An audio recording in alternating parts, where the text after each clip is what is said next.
The topic of religion and faith after a trial or trauma often comes up in therapy. Many I work with have some religious struggle. Some people with religious backgrounds might not know how to help you during your trial and might say statements such as, "This is God's will," or "God won't give you more than you can handle," or "Others have it much worse than you." If you happen to hear these type of statements, you might find peace or anger. This is not therapy or religious advice, but educational tips and ideas that I have used to help others.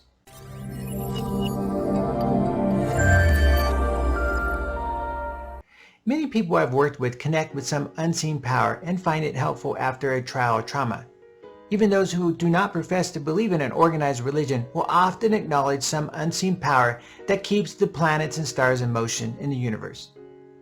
During extreme trials, some people struggle with their understanding of this unseen power, while others grow in trust in this unseen power for greater strength and support. Their connection to the unseen power increases because of their trial. I caution those I work with from taking extreme positions toward or against an unseen power right after a big trial or trauma. I will explain my caution around the idea of forgiveness of those that have harmed you. External power can be challenged during any trial, yet overcoming all trials can increase your internal power. If we're just meeting for the first time, I'm Hugh, founder and author of Trial Tappers. Who are Trial Tappers? People that find hope, resilience, and post-traumatic growth after life's trials and traumas. Our motto is, we tap pain, we find path, and we grow stronger. How can an unseen power help after your trial or trauma?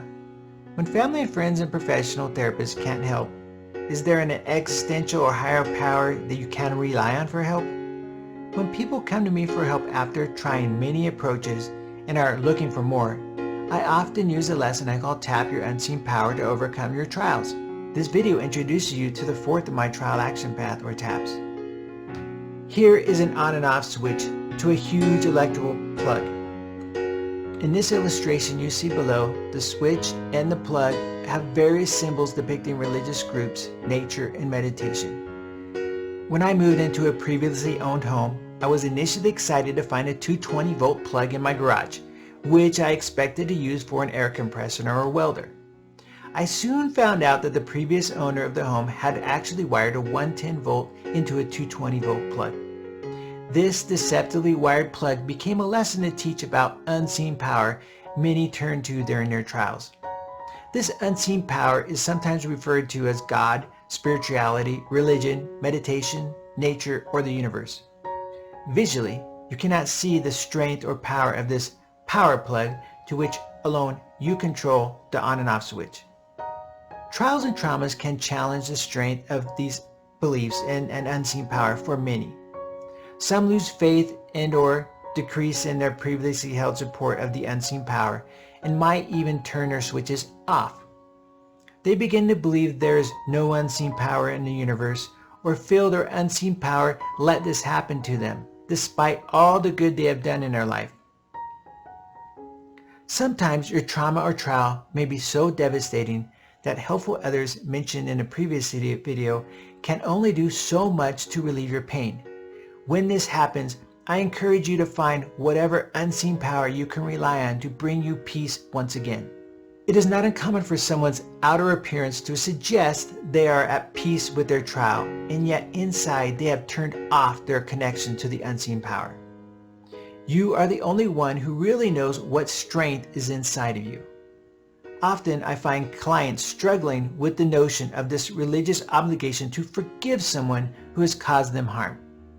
Many religious leaders will teach that forgiving someone will bring you peace. But the strength to forgive someone who has harmed you may take years to achieve and may not be accomplished in this lifetime.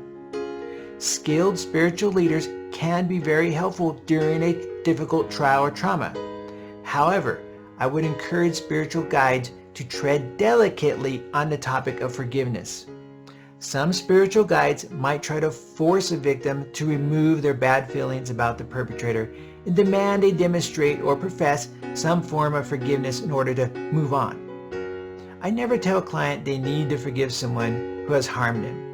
unless they bring up the idea of doing so that it might free them from their continued pain, I will help them. Some have found that forgiving someone relieves the pain and internal poison that allows for growth and freedom. If you come to this point in your life on your own and in your own time, it could be monumental in your growth. However, the decision to forgive should never be forced on you. If you are a victim of a perpetrator, and it is up to you to decide when and if you ever forgive someone. In my opinion, no spiritual leader or perpetrator should ask or demand that you give anything else to those who have harmed you. I encourage you to seek your unseen power on your own or with help, and choose when and how you find peace with your past trial or trauma. Comment below how some unseen power has helped you in your trial. Even with help from an unseen power, you need to prepare for the unexpected in life. I will teach you how in my next video I call Tap Your Supports During Trials. Use my free Audible trial to listen to my books in the links below. Hit that notification bell, like and share it with someone that might be able to use this information. I hope you will apply these skills to become a trial tapper. See you next time.